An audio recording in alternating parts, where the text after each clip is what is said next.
এই ঐতিহাসিক ক্ষণ বহু ভাগ্যৰ বলত আমাৰ সকলোৰে জীৱনলৈ আহিছে।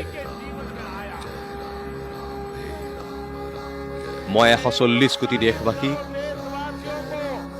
হাতজোৰ কৰি প্ৰাৰ্থনা কৰিছো যে আপোনালোকে 22 জানুৱাৰীত যেতিয়া অযোধ্যাত প্ৰভু ৰাম বিৰাজমান হ'ব, নিজৰ ঘৰসমূহতো শ্ৰীৰাম জ্যোতি প্ৰজ্বলন কৰক,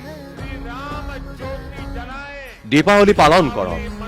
22 জানুৱাৰীৰ সন্ধিয়া সমগ্ৰ ভাৰতবৰ্ষ জাক জমক হৈ থাকিব লাগিব।